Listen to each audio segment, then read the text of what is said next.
quase sempre a chegada do Diniz é acompanhada de frases muito elogiosas. Porque assim, cara, o Diniz é um cara que tem um conceito, um modelo de jogo. E no primeiro momento, assim que ele chega, ele é um cara muito afável. Embora tenha aqueles repentes de xingar e tal, ele conversa com todo mundo, ele dedica uma baita atenção. E mais do que isso, ele faz com que os jogadores confiem mais neles. Então, você pode reparar que quase sempre, quando o Diniz assume um clube, o time demonstra um crescimento de produção. E o jogo do Vasco contra o Fortaleza, para mim, foi o melhor do Vasco na temporada.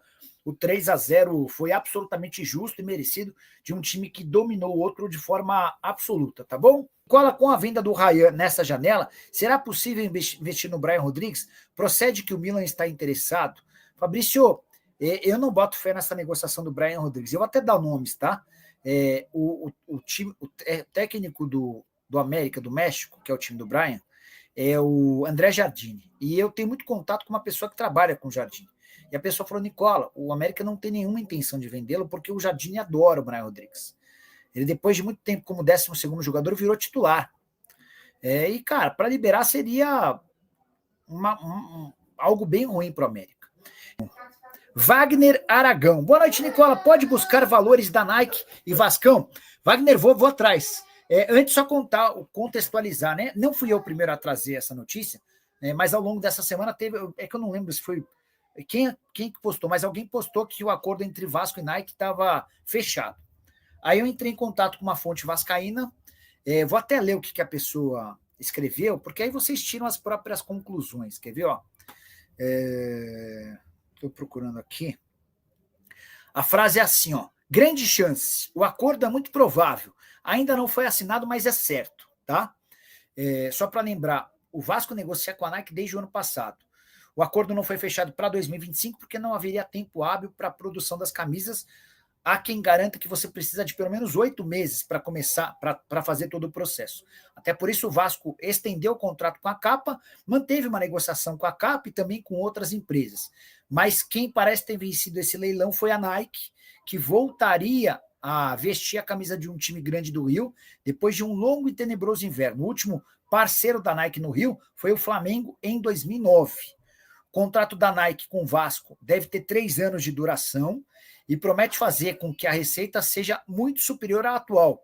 O Vasco recebe da Capa uma ajuda de custo mínima e um valor em cima de royalties.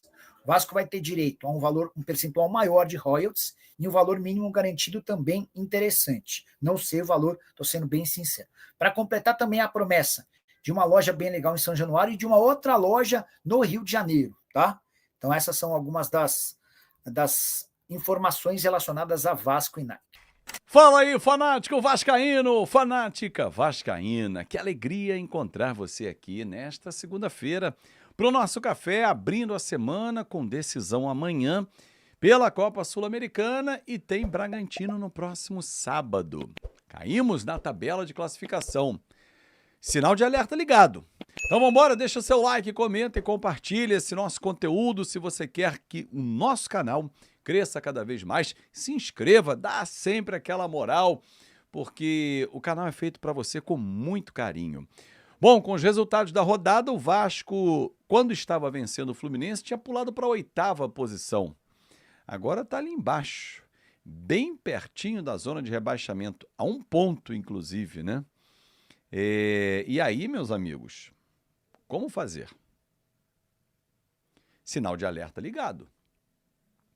Só que antes de pensar no Bragantino, que joga hoje para fechar a 10ª rodada, né? Aliás, fechar não, porque tem um jogo adiado, né? Que ficou para junho. Botafogo e Ceará, se eu não estou equivocado. Cara, a gente tem Sul-Americana amanhã.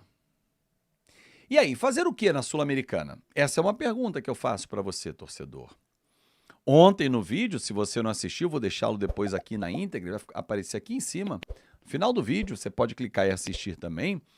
Eu proponho outras discussões, dentre elas essa. E aí, vale a pena abrir mão de uma competição? É uma competição internacional que no ano passado o Cruzeiro do Fernando Diniz foi finalista, perdeu para o Racing.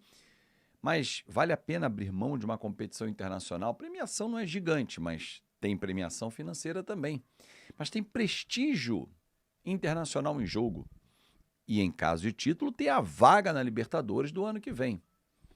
Mas, Azevedo, o Vasco tem que se preocupar com o Campeonato Brasileiro. Concordo. Concordo plenamente. Só que são 3 jogos até a próxima parada. Amanhã, Melgar, em que a gente precisa vencer por 1 gol só. 1-0, vitóriazinha simples. 1-0, gol do Verratti. Pronto. Fechado? A gente avança para a repescagem da Sul-Americana. O que é a repescagem da Sul-Americana? Se você ainda não está muito ligado, eu vou explicar para você. É quando você, segundo colocado de um grupo, recebe como desafio o terceiro colocado da fase de grupos da Libertadores, que nessa semana agora também chega ao seu final. Mas na Sul-Americana, uma vitória simples garante o Vasco lá na repescagem. E a gente vai, em julho, enfrentar um adversário que vem da Libertadores. Ponto. Tem ainda 2 jogos no Campeonato Brasileiro, porque a gente já avançou na Copa do Brasil. E avançar é importante. Só que está preocupante a situação do Campeonato Brasileiro. Bragantino é parte alta da tabela. São Paulo é metade inicial da tabela. E aí, meus amigos? O que nós vamos fazer, né? Se a gente parar para pensar. Olha, estou até olhando aqui a tabela. Nesse momento, São Paulo está ali na parte de baixo da tabela, até por conta dos empates no início da competição, mas basta olhar o elenco do São Paulo e as possibilidades. Nós temos que sair o quanto antes, como diz o Luxemburgo, da zona da confusão. A zona da confusão, ali. Temos que distanciar. O Grêmio ontem, com a vitória em cima do Bahia, ele subiu 5 posições, saiu da zona de rebaixamento e pulou para a 12ª posição. Então, assim, se a gente olhar a tabela, o Vasco está 1 ponto acima do Vitória, que tem 9. E está a 2 pontos do Santos, que venceu o Vitória ontem. O Santos venceu. E o Vasco? O Vasco tem uma campanha em 10 jogos, 30 pontos disputados, apenas 10 pontos. 3 vitórias, 1 empate e 6 derrotas. Aliás, depois do Sport, não, até que o Sport não perdeu tanto. Ele não ganhou também, né? Mas não, perdão. O Sport tem 7 derrotas. Depois do Sport, Vasco e Santos. 6 derrotas. É muito. Ah, Fábio, mas é melhor vencer uma e perder outra a empatar 2. Ok.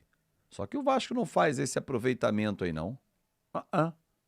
De a cada 6 pontos ganhar 3. O aproveitamento do Vasco é de 33%.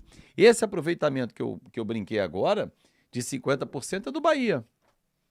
15 pontos em 30 disputados. Tá lá. Pronto.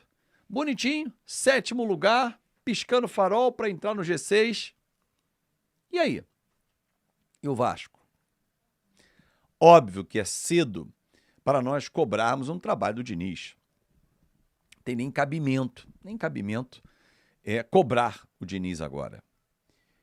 Mas ele precisa dar resposta o quanto antes. Não dá para esperar a próxima janela. Não dá para esperar dinheiro pingar. Ele vai ter que encontrar soluções para agora, para amanhã pegar o Melgar, para sábado receber o Bragantino nos embalos de sábado à noite em São Januário às 9. E no dia 12, no dia dos namorados, dar um presente para o torcedor. Difícil jogar com o São Paulo no Morumbi. Só que, ultimamente, não tem sido assim. O Mirassol, inclusive, sábado foi lá e bateu 2-0. Mas o Vasco precisa performar. O Vasco não está performando. Coutinho volta amanhã, normalmente, e sábado contra o Bragantino. Já o Hugo Moura está fora, né? Levou 3º cartão amarelo e o Luiz Gustavo também. Desses 2 desfalques, o canhoto Luiz Gustavo, para mim, é um desfalque e tanto. O moleque está indo muito bem, seguro, com personalidade, boa recuperação de jogadas. Estou gostando muito do Luiz Gustavo nesse início no profissional, com uma sequência e com confiança. Esse é moleque para a gente ter um zagueiro aí por muitos anos, óbvio, se o mercado não vier comprá-lo, né? Mas é zagueiro talentoso. Isso aí então, torcedor vascaíno, ficamos por aqui com o giro de notícias do Vascão da Gama. Espero que tenha gostado do vídeo e se gostou, chega deixando um like, se inscreve no canal e ativa o sininho de notificações para não perder nenhum conteúdo aqui do canal Eterno Vasco da Gama, que busca sempre trazer as informações do Vascão da Gama para você, torcedor vascaíno. Um forte abraço a todos e até o próximo vídeo. Valeu, fui!